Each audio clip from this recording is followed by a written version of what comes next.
Muito bem, continuando o estudo do título Legislação Tributária, nós vimos as leis, vimos os tratados internacionais e vamos entrar na terceira norma da legislação, que são os decretos.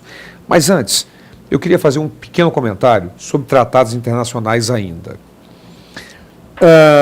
Nós vimos, lá no artigo 151, inciso 3º da Constituição, que é vedada à União conceder isenção de tributos de competência dos estados, DF e municípios, salvo as isenções heterônomas e tal. Mas, tão somente lei estadual pode conceder ou lei municipal, se o tributo for municipal. No entanto, esse artigo 151, inciso 3º, e nós vimos isso na época, eu vou reforçar agora, ele diz respeito à União como ente da República Federativa do Brasil. Então, não pode, através de lei, conceder isenção de tributos dos estados, Distrito Federal e municípios, no exercício da autonomia que tem União, Estado, Distrito Federal e municípios. No entanto, pode, sem dúvida nenhuma, um tratado internacional, de acordo com o Supremo Tribunal Federal, dar isenção de imposto estadual, por exemplo, do IPVA para veículos de uma embaixada. Pode, porque neste caso o Brasil não está exercendo a sua autonomia como ente da federação. Ele está exercendo a sua soberania, representando a República Federativa do Brasil. E, como tal, não está sujeito às limitações à competência tributária, inclusive do artigo 151, inciso 3º. Então, guarde isso, nós já falamos na época oportuna, quando falamos desse princípio, guarde isso. Artigo 151, inciso 3º. A União não pode conceder isenção de tributos de competência dos estados, DF e municípios por lei, mas, através do tratado internacional, celebrando, exercendo, portanto, a sua soberania, pode, sim, essa é a posição do STF. Muito bem. Diante dessa recordação, vamos para a terceira norma da legislação tributária, que são os decretos. Ora, que são decretos? Não confundir com decreto legislativo, que é uma norma do processo legislativo do Congresso Nacional, que nós já vimos, inclusive, ratifica, aprova um tratado internacional, então não há que se confundir com o decreto, e nem com o decreto-lei, que nem existe mais, foi substituído pela medida provisória, que é uma norma do processo legislativo. Esse decreto que nós vamos olhar agora é ato do Poder Executivo. E para que serve um decreto? O decreto serve para regulamentar uma norma prevista na lei. Para isso servem os decretos. Então, por exemplo, a lei do IPI determina que é obrigatória a saída de produto industrializado. Na saída do produto industrializado é obrigatória a emissão de nota fiscal. Maravilha, muito bom, muito bom. É obrigatória a emissão de nota fiscal. Legal. Mas, como é essa nota? Quantas vias tem a nota? Qual a via que acompanha o caminhoneiro? Qual a via que vai para o IBGE? Como é que se emite nota fiscal eletrônica? Isso tudo está no regulamento. Então, quando você ouve falar regulamento do IPI, regulamento do ICMS, regulamento aduaneiro, regulamento do ISS, nada mais são do que decretos que estão regulamentando as normas previstas na lei. Então, o decreto tem essa função básica, regulamentar as normas previstas numa lei. Então, vamos dar uma olhadinha nos decretos. O artigo 99 determina que o conteúdo e o alcance dos decretos restringem-se aos das leis em função das quais sejam expedidos, determinados com observância das regras de interpretação estabelecidas nessa lei. Portanto, minha gente, se eu tenho aqui uma lei e tenho aqui um decreto, o conteúdo e o alcance dos decretos restringem-se aos das leis em função das quais tenham sido expedidos. É lógico, se um decreto foi criado para regulamentar uma lei, ele não pode alterar a lei. O conteúdo e o alcance desses decretos restringem-se aos das leis em função das quais tenham sido expedidos. Evidente que tem que ser assim. Artigo 99 do Código Tributário Nacional. E nós já vimos, voltando para mim, nós já vimos que sempre que um decreto ou uma norma complementar ultrapassar a lei, em função da qual tenha sido expedido, ele está prejudicado por ilegalidade, de acordo com o Supremo Tribunal Federal, e não de inconstitucionalidade. Ok? Muito bem. Mas vamos ver uma decisão importante jurisprudencial com relação ao artigo 99. Vamos adiante.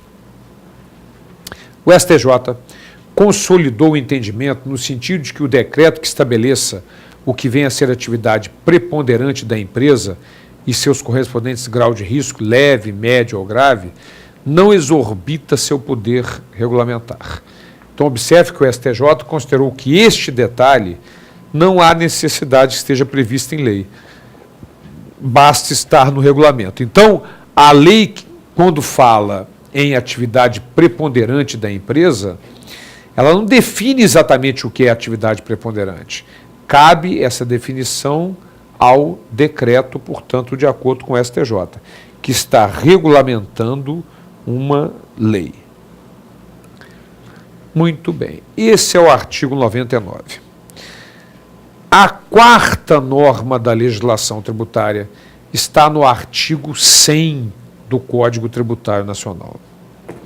São as normas complementares. Ora, o que elas complementam? Elas complementam as outras normas da legislação, as leis, os tratados e os decretos. Vamos lá? Vamos dar uma olhadinha no artigo 100 do CTN. São normas complementares das leis, dos tratados e das convenções internacionais. Então, as normas complementares são fontes formais secundárias que complementam as fontes formais principais, as leis, os tratados e as convenções internacionais. E os decretos. As leis, os tratados e convenções internacionais e os decretos. E aí, minha gente, o artigo 100 traz as 4 normas complementares à legislação.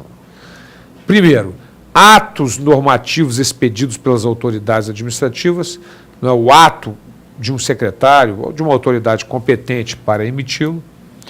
As decisões dos órgãos singulares ou coletivos de jurisdição administrativa a que a lei atribua eficácia normativa. Olha, vamos lá. Voltando para mim. O que são decisões de órgãos singulares ou coletivos de jurisdição administrativa? O processo administrativo tributário tem vários órgãos julgadores. A Junta de Revisão Fiscal no Rio de Janeiro, Conselho de Contribuintes na Receita Federal, Tribunal de Impostos e Taxas em São Paulo. Cada ente da federação, do municípios, estados e a própria União, tem o seu próprio processo administrativo com órgãos julgadores, muitas vezes de primeira instância e segunda instância. São órgãos coletivos de jurisdição administrativa. Ora, mas o detalhe é importante. Não é toda decisão de órgão singular ou coletivo que tem força de norma complementar, absolutamente. Não é. Só tem força de norma complementar aqueles para os quais a lei atribua eficácia normativa. Então, a lei vai determinar as decisões do Conselho de Contribuintes, quando reiteradas por mais de 3 vezes, ganham força de norma complementar. Estou dando apenas um exemplo. Então, cuidado que o taradão vai colocar na prova que as decisões de órgãos singulares ou coletivos de jurisdição administrativa têm força de lei complementar. Não necessariamente. Não necessariamente. Eles só terão força de lei complementar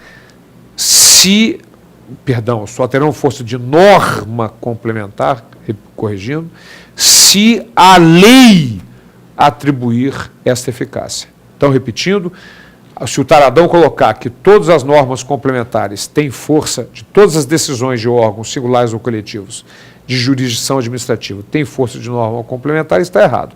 Somente aquelas decisões a que a lei atribua eficácia normativa.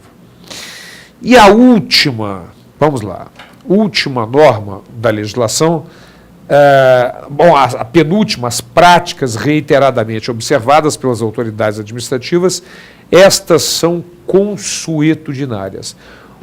Mas como é que uma coisa consuetudinária, que não está escrita em lugar nenhum, pode ser fonte do direito tributário? Ora, vamos dar um exemplo aqui. O horário de funcionamento da Secretaria de Fazenda do Rio de Janeiro é de 9 da manhã às 17. Existe um município no norte do estado do Rio de Janeiro chamado Italva, produção de granito Ita branco, pedra branca, né, de granito branco e tal, chama-se Italva. Esse município, por uma questão meramente consuetudinária, há mais de 15 anos, funcionava até às 18, de 9 às 18. Por uma questão meramente, absolutamente consuetudinária, baseada nos costumes, porque a lei esse tempo todo determinava que era até às 17. Aí assumiu um novo inspetor na região e determinou, olha, não, vamos começar a seguir o horário de normal até às 17, que é o que está previsto na legislação. E numa segunda-feira começou a fechar às 17, sem avisar ninguém, porque estava previsto na legislação. Nesse dia, nessa segunda-feira, um contribuinte chegou com uma impugnação de uma auto-infração que sofrera, era o último dia, isso geralmente é. Mas com detalhe, depois das 17, antes das 18, mas depois das 17, não pôde entregar a sua impugnação porque encontrou a inspetoria fechada. Esse contribuinte entrou com ação, exigindo que fosse recepcionada a sua impugnação, porque havia uma norma complementar observada há mais de 15 anos naquela inspetoria, determinando que o horário era até às 18. E era uma prática reiterada que deveria ser observada, então, e que o inspetor deveria ter comunicado, anexado a repartição fiscal, a comunicação de que voltaria o horário, etc. E foi aceita a sua impugnação, naturalmente, porque havia uma prática reiterada há mais de 15 anos naquela repartição, determinando que o horário era até às 18 horas. Legal? Muito bem. Então, estas são as práticas administrativas consuetudinárias e as últimas, agora sim, vamos voltar para lá, são os convênios que celebram entre si União, Estado, Distrito Federal e municípios. Lembrando sempre que os mais importantes para efeitos tributários são aqueles que concedem isenção do nosso ICMS. Concedem essas isenções, uma vez que são tratados, são convênios que podem dar esses benefícios fiscais. Então, minha gente, nós chegamos à seguinte conclusão. As normas complementares, ADPC, atos normativos, decisões administrativas, a que a lei atribui eficácia normativa, práticas administrativas que são consuetudinárias e os convênios internos. Então, observem que as práticas administrativas, as normas consuetudinárias, os costumes, conforme nós já vimos, não são fontes formais do direito, são fontes não formais. Mas as práticas administrativas, embora consuetudinárias, embora baseadas nos costumes, por se repetir tantas vezes, reiteradas vezes, acabam por se transformar numa norma complementar à legislação tributária. As práticas administrativas e os convênios internos que celebram entre si União, Estado, Distrito Federal e município. Muito bem. Mas há ainda um parágrafo importante para observarmos, que é o parágrafo único do artigo 100. Vamos lá. A observância das normas referidas nesse artigo exclui a imposição de penalidades, a cobrança de juros de mora e a atualização do valor monetário da base de cálculo do tributo. Que diabo é isso? O que é que significa isso na verdade? Vamos lá, minha gente. Vamos imaginar, vocês sabem que isenção só pode ser concedida por lei. Vamos imaginar que uma determinada norma, uma norma complementar, um ato do secretário de Fazenda, deu uma isenção do IPTU para ex-combatentes da Segunda Guerra Mundial.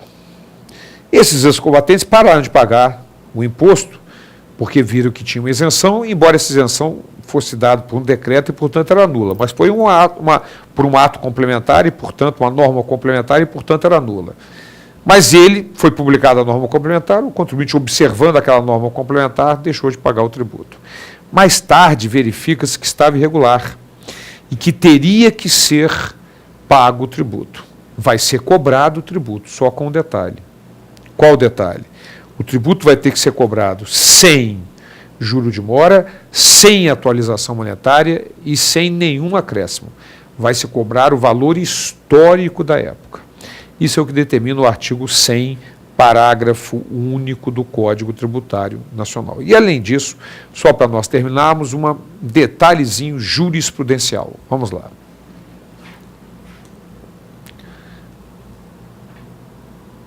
O princípio da anterioridade da lei tributária aplica-se às normas em sentido amplo, incluindo as instruções normativas, que são normas complementares à legislação tributária, a teor do que preceitua o artigo 100, inciso 1º do Código Tributário Nacional. Essa é uma posição do STJ, determinando que esse princípio da anterioridade da lei aplica-se às normas, também às normas complementares, que tenham, na verdade, tratado de assuntos sujeitos ao princípio da anterioridade. Ok? Então, minha gente, com isso nós terminamos o estudo das 4 normas da legislação tributária, leis, tratados internacionais, decretos e normas complementares, e vamos, no nosso próximo encontro, tratarmos de 4 matérias: vigência da legislação, aplicação da legislação, integração e interpretação dessa legislação tributária. Até lá.